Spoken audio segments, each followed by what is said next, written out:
এই দেখো সোনামণিরা, কাউ। কাউকে বাংলাতে গরু বলা হয়। গরু আমাদের দুধ দেয় এবং খুব উপকারী গৃহপালিত পশু।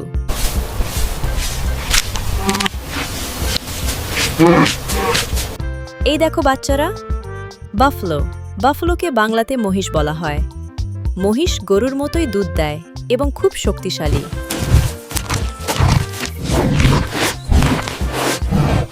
এই দেখো বাচ্চারা, গোট। গোটকে বাংলাতে ছাগল বলা হয়।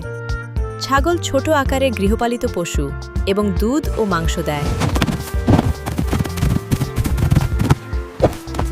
এই দেখো বাচ্চারা, শিপ। শিপকে বাংলাতে ভেড়া বলা হয়। ভেড়া থেকে উল পাওয়া যায়, যা দিয়ে জামা বানানো হয়।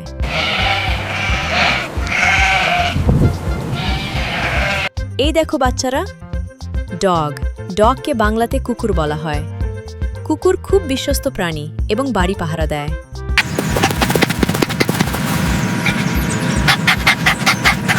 এই দেখো বাচ্চারা, ক্যাট। ক্যাটকে বাংলাতে বিড়াল বলা হয়। বিড়াল ইঁদুর ধরে এবং খুব আদুরে।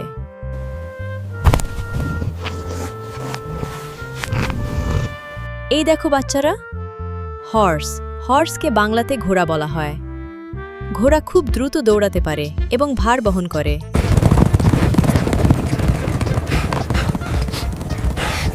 এই দেখো বাচ্চারা, ডঙ্কি। ডঙ্কিকে বাংলাতে গাধা বলা হয়। গাধা ভারী বোঝা বহনে সাহায্য করে।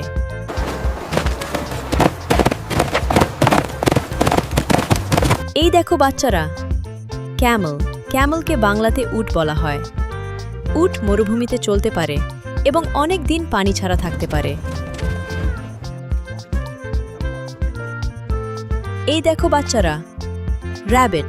র্যাবিটকে বাংলাতে খরগোশ বলা হয়। খরগোশ খুব নরম ও সুন্দর গৃহপালিত প্রাণী।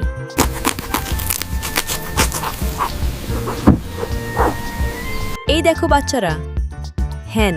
হেনকে বাংলাতে মুরগি বলা হয়। মুরগি আমাদের ডিম দেয়।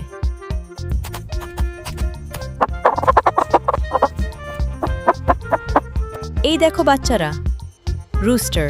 রুস্টারকে বাংলাতে মোরগ বলা হয়। মোরগ সকালে ডাক দিয়ে সবাইকে জাগায়।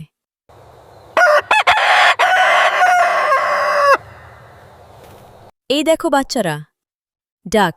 ডাককে বাংলাতে হাঁস বলা হয়। হাঁস পানিতে সাঁতার কাটে এবং ডিম দেয়।